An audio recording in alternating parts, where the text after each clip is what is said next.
সারাদিন কি বাসায় রান্না করে খেলেই হবে? মাঝে, মাঝে তো একটু বাহিরেও খাওয়া উচিত। বাইরের খাবার খেয়ে খুব বাজে একটা এক্সপেরিয়েন্স হয়েছে। তাছাড়া আমার মন ভালো করার জন্য তো আপনাদের ভাইয়া এরকম মাঝে, মাঝে বাহিরে নিয়ে যায়। মিষ্টি কুমড়া ভাজি করার জন্য মসলাগুলো একটু ভালোভাবে ভেজে নিব। আর এভাবে মিষ্টি কুমড়া ভাজি খেতে কিন্তু খুবই ভালো লাগে। আমার কাছে তো পাকা মিষ্টি কুমড়া চাইতে কাঁচা মিষ্টি কুমড়া খেতেই বেশি ভালো লাগে। আর মিষ্টি কুমড়া একটু এরকম চাক, চাক করে ভাজি করলে দেখতে খুবই সুন্দর লাগে। নিজের ফ্যামিলি থেকে দূরে থাকাটা যে কি পরিমাণ কষ্টের সেটা শুধুমাত্র নিজের ফ্যামিলি থেকে দূরে থাকলেই ফিল করা যায়। তো নিজের ফ্যামিলি থেকে দূরে থাকলেও এক দেশের ভিতরেই ছিলাম, বাট এখন তো নিজের ফ্যামিলি থেকে হাজার হাজার মাইল দূরে আছি। বাসার সবাইকে অনেক বেশি মিস করি। সবচাইতে তো বেশি মিস করি আমার ভাই আর বোনকে। ওদের দুজনের কথা তো আমার প্রতিটা সেকেন্ডে মিনিটে মনে পড়ে। আমার জীবনটা তো নিজের ফ্যামিলি থেকে দূরে থেকেই গেল। আমার কাছে তো মনে হয় লাইফের সবচাইতে বেস্ট সময় হচ্ছে নিজের ফ্যামিলির সাথে থাকা। করোনার কারণে তো নিজের ফ্যামিলির সাথে ১.৫ বছরের মতো থাকতে পেরেছি। আসলে করোনা না হলে তো মনে হয় সেটাও কখনো সম্ভব ছিল না। করোনার সময় তো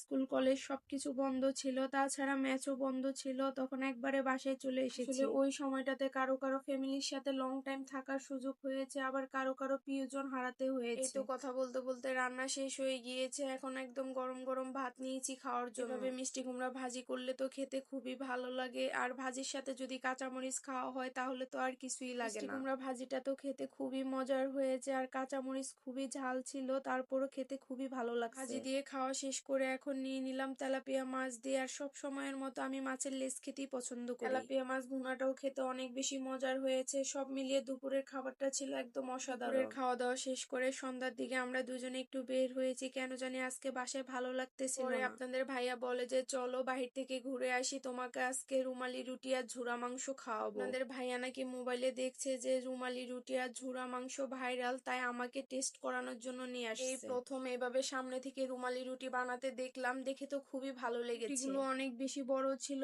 এত বড় একটা রুটি অনায়াসে দুজনেই খাওয়া যায়। রুমালি রুটি আর সাথে ঝুরা মাংস, এটার প্লেট হচ্ছে ১০০ টাকা। আমার কাছে তো খাবারের মান হিসাবে দাম বেশি মনে হয়েছে। এই খাবারটা খাওয়ার পরে তো আমার ওইখানে অনেক বেশি খারাপ লাগছিল। পরে বাসায় আসার পরে তো রাতের দিকে আরো অনেক বেশি অসুস্থ হয়ে গিয়েছি। খাবারটা খুবই বাজে ছিল, আমার তো খেতে একদমই ভালো লাগেনি। এটা যে কি বুঝে ভাইরাল হয়েছে আমি তো এটাই বুঝি না। হয়তোবা অন্যদের থেকে ভালো লেগেছে, আমার কাছে ভালো নাই লাগতে পারে। সবার মুখের রুচি তো আর এক না, এক একজনের মুখের রুচি এক এক রকম। আমি এগুলো খাওয়ার সময় আপনাদের ভাইয়া আবার পাশ থেকে জিজ্ঞাসা করতেছিল যে খেতে কেমন লাগে। আমি কি বলবো, এগুলো মুখে দেওয়ার পরে তো আমার আর কথাই বের হয় না। আপনাদের ভাইয়ার কাছেও নাকি একদমই ভালো লাগেনি খেতে, আমার কাছে তো ভালো লাগেইনি। অনেক সময় অনেক কিছু আমার কাছে ভালো না লাগলেও আপনাদের ভাইয়ার কাছে লাগে, বাট আজকে ওর কাছেও লাগে না। সব মিলিয়ে খুব বাজে একটা খাবারের এক্সপেরিয়েন্স হয়েছে। আসলে এরকম খাবার খেলে যে কোনো সুস্থ মানুষও অসুস্থ হয়ে যাবে। আমার ভিডিওটি যদি আপনাদের ভালো লেগে থাকে অবশ্যই লাইক কমেন্ট শেয়ার করতে ভুলবেন না। দেখা হবে পরবর্তী কোনো ভিডিওতে। Tata and take care.